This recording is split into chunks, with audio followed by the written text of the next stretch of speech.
ভারতের পার্লামেন্টে সেখানে সবকিছু শেষ হয়ে গেছে। যে হিন্দু সম্প্রদায়ের উপর এখানে আঘাত হচ্ছে, মন্দির ভাঙছে, হিন্দু সম্প্রদায়ের জায়গা জমি দখল হচ্ছে, ভালোভাবে চলতে পারে না, ভালোভাবে থাকতে পারে না বাংলাদেশে।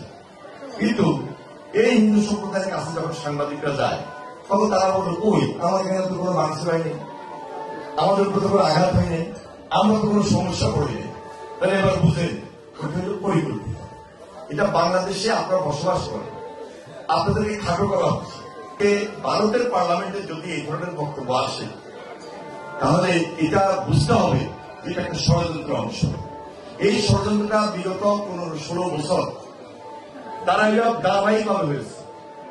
ভারত থেকে সচিব এসেছে যে বাংলাদেশের নির্বাচন ব্যাপারে ইন্টারফেয়ার করছে, ভারত থেকে কর্মকর্তারা আসছে, ভারত থেকে মন্ত্রীরা আসছে যে এখানে লোকের মালিক একমাত্র হাসিনা, তাকেই ক্ষমতা রাখতে হবে। ওনারা শুধু হাসিনাকেই ক্ষমতা রাখবেন আর কারোর ভালো দেখবেন না, আর কোন নিরপেক্ষ নির্বাচন দিতে পারবে না। এটা ছিল তখন তাদের সেই অপকৌশলের অংশ, যার কারণে হাসিনা এই বাংলাদেশে তাদের সহায়তা ফ্যাসিস্ট ভূমিকা অবতীর্ণ হয়েছে।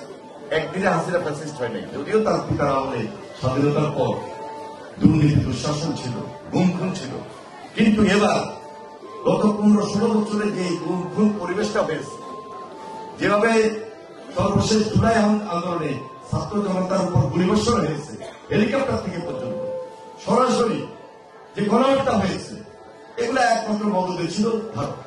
ভারত যদি এক পার্টি এক ব্যক্তিকে অস্ত্রটা দিত, বাংলাদেশে হওয়ার কোন সুযোগ ছিল না। কিন্তু 5 তারিখের পর এখন অনেক রাজনৈতিক দল আমরা সবাই কথা বলতেছি, এই সরকারের সঙ্গে আমরা বসতেছি। আমাদের এখানে আমাদের বক্তব্য পরিষ্কার, আমরা সংস্কার চাই। সবার আগে সংস্কার করার জন্য আমাদের প্রস্তাবনা ছিল যেটা 31 দফা। সে 31 দফায় স্পষ্ট জাতি, ধর্ম, গোত্র নির্বিশেষে সবাই কথা বলা হয়েছে। সেখানে বিতর্ক বিশিষ্ট পার্লামেন্ট থাকবে, সেখানে একজন প্রধানমন্ত্রী পরপর 2 লাখ থাকতে পারবে না, সেখানে 17 অনুচ্ছেদে পার্লামেন্টে যিনি এমপি হবেন সেখানে কথা বলার স্বাধীনতা আছে, সেটাও সংস্কারের কথা বলা হয়েছে। সবার জন্য শিক্ষা, সবার জন্য স্বাস্থ্য, এই যে মিডিয়াতে আপনারা যারা আছেন সেখানে মিডিয়া কমিশন গঠন কথা বলা হয়েছে, বিচারালয় বলেন, আইনের শাসনে বলেন, সবকিছু সেখানে সংস্কার করে বাংলাদেশে একটা নতুন শাসন ব্যবস্থা, সুশাসন প্রতিষ্ঠা করার জন্য সেখানে স্পেসিফিক বলা হয়েছে। তার মানে কি, আমরা সংস্কারের উপর সবচেয়ে বেশি গুরুত্ব দিয়েছি। এই সংস্কার আমরা আজকে চাই না, এই সংস্কার আমরা 5 বছর আগে ধারাবাহিকভাবে চাইতে চাইতে আজকে এটা 31 দফা উত্তীর্ণ হয়েছে। আমরা গণতন্ত্রের জন্য লড়াই করেছি, সংগ্রাম করেছি ভোটের জন্য, কারণ আমার ভোট আমি দিব, কিন্তু আমার ভোট আমি না দিয়ে ভারতের মদতে এক ব্যক্তি শাসন করবে, শাসন হবে, শাসক হবে, কর্তৃত্ববাদী শাসন থাকবে, এটা তো আমরা কখনো চাইনি। যার কারণে দেশে গণতন্ত্র ছিল হুমকির মুখে।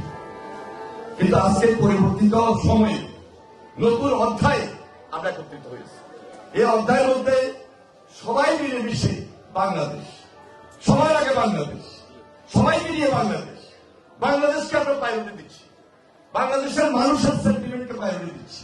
এই জন্য আমরা বলছি, বিগত দিনে যারা অত্যাচার, নির্যাতন, গুম-খুনের সঙ্গে, দুঃশাসনের সঙ্গে জড়িত ছিল তাদের বিচার আগে করতে হবে।